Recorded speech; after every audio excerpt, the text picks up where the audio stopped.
A few years ago, a buddy and I embarked on a hunting trip deep into the heart of the Norwegian wilderness. It was supposed to be a tranquil, isolated adventure far from the reaches of civilization. We hiked into our chosen hunting grounds, pitched our tent beside a serene lake, and settled in for what we anticipated would be an undisturbed long weekend.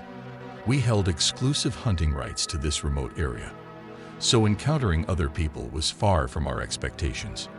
No cell phone signal within a 5-6 kilometers radius, and a good 10 kilometers from our cars, we were essentially off the grid. For the first couple of days, our solitude remained unbroken, as expected. Our days were filled with hunting, and our nights with the warmth of a campfire. Everything beyond the reach of our campfire's glow was swallowed by the inky darkness of the wilderness. However, on our last night in this desolate landscape, something occurred that would forever etch this journey into our memories. It was late at night, and we were seated by the campfire, enjoying our dinner. Out of nowhere, a sharp gunshot pierced the stillness of the night. The sound echoed across the lake, and its source seemed distant. We exchanged puzzled glances, but initially brushed it off, attributing it to someone perhaps fooling around in the distance. Moments later, a second shot shattered the silence, and this time, it was much closer, almost at arm's length. To our shock, a bullet struck the rocks mere meters away from us. Staring wide-eyed at each other, we were momentarily paralyzed by fear. Then instinct kicked in, and we sprinted to our tent to grab our shotguns. Our next move was clear: retreat into the safety of the woods. Hunkered down deep in the forest, we tried to make sense of the unfolding nightmare. Our options were limited, and panic was setting in. A few minutes later, another gunshot rang out, and we were fairly certain it had hit our tent, a suspicion later confirmed. In the midst of this escalating terror, we found a fallen tree with a small cave-like space beneath its roots. It offered us a shred of safety, and we clung to it desperately, listening to every sound, our hearts pounding in our chests. As the night wore on, we heard no more gunshots. When dawn finally broke, we wasted no time packing up and hastily retracing our steps back to our vehicles. That's when we were able to contact the authorities. The police took our report seriously, but the investigation ultimately led to no answers, no closure. To this day, the mystery remains unsolved, and the chilling memory of that night lingers. We may never know what happened, or who had ventured into that desolate wilderness with a firearm for purposes unknown. It took us several years before we could muster the courage to venture back into those woods, but the fear of the unknown still lingers in our hearts. I was a young hunter, embarking on only my second outing. My uncle and I had settled into a tree stand, perched near the bottom left corner of a sprawling acre of land. Our vantage point afforded us a view of 2 acres, one directly in front and another to our right, partially visible from our elevated position. We had been waiting for a couple of hours, our senses attuned to the sounds of the wilderness. The forest was alive with activity: turkeys, foxes, an array of birds, and of course, the ubiquitous squirrels. The anticipation was palpable. Then, like a whispered secret emerging from the depths of the woods, the first sign of our quarry materialized. A small deer ventured cautiously from the tree line, its presence a delicate interlude in the natural symphony. With my rifle poised and ready, I awaited my uncle's counsel. He gestured for me to hold my fire, his wisdom echoing in the silence. The shot would be exceedingly challenging, even for him, and this deer was still in the tender years of its life, a mere fawn. We watched as the gentle creature grazed upon the earth, its innocent beauty a fleeting gift of the wild. My uncle and I exchanged a silent smile, savoring the serenity of the moment.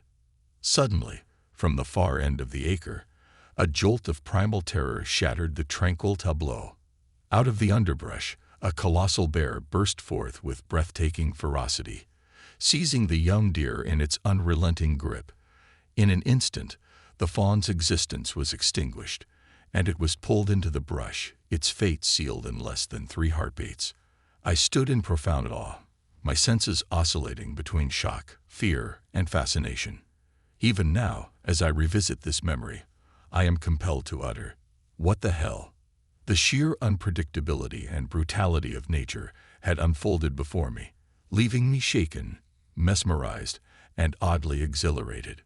My uncle, however, bore a different expression, a mixture of fear and concern, intensified by my youthful presence. In our region, bears were an exceedingly rare sight, and this was only the third time I had encountered one in my life.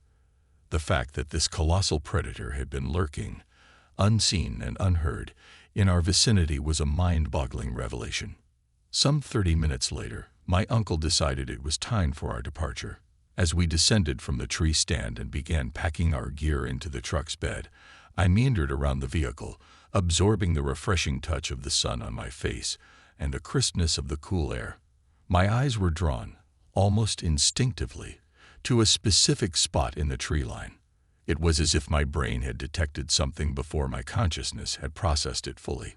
Suddenly, an unmistakable shift in the atmosphere engulfed us. The once refreshing air grew dull and lifeless. An unspoken realization dawned upon me. Something was amiss. I started to turn around and head for the passenger's side of the truck, never breaking my gaze from that enigmatic part of the woods. Just before I could open the car door, my senses screamed at me that something was terribly wrong. In a surreal moment, the air grew heavy and the cool breeze lost its appeal. My attention remained transfixed on that same part of the tree line. Then, as if summoned from the depths of the forest, the bear emerged once more. This time, it was further away, but its visage was etched with unmistakable signs of its earlier gruesome feast, its maw smeared with blood. Its eyes locked onto us, and it just stared, an unnerving silence hanging heavy in the air. Hastily, I shut the car door, my gaze never wavering from the massive beast. My uncle, now aware of the unfolding tableau, joined me in our mutual fear. We never encountered anything like that again, and the memory remains etched in our minds as an indelible lesson in the unforgiving wild. That bear, like a spectral guardian of the forest, had revealed itself, a silent, massive specter, a reminder that vigilance and alertness were our companions in the untamed wilderness. Our hunting expedition had drawn to a close for the day, and exhaustion was starting to claim my companions one by one.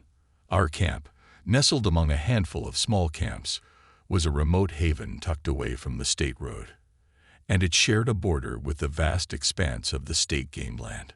The clock had struck past midnight, and the camaraderie around the campfire had dwindled as weary hunters succumbed to slumber.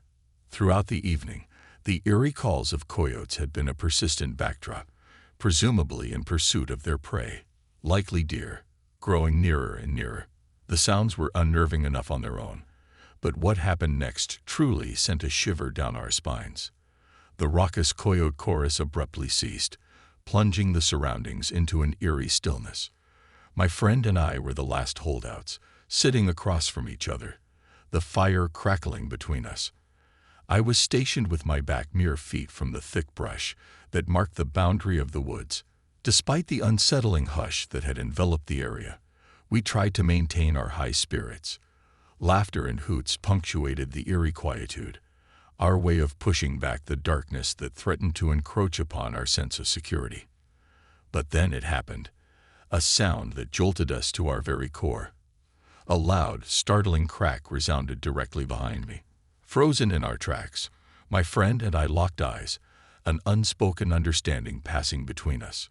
Slowly, cautiously, I began to pivot, my gaze intent on the source of the disturbance.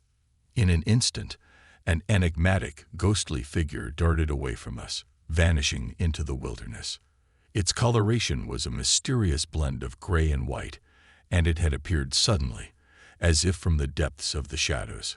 We stood there, transfixed, caught between fear and fascination, our hearts pounding in our chests. Was it a coyote, or perhaps a lynx? The size left us guessing, and frankly, we had no interest in finding out. The message was clear. It was bedtime. We shared a nervous laugh, gathered our drinks, and retreated to the safety of our tents. In the wild, the line between the known and the unknown can be thin. And that night, it had drawn perilously close to us.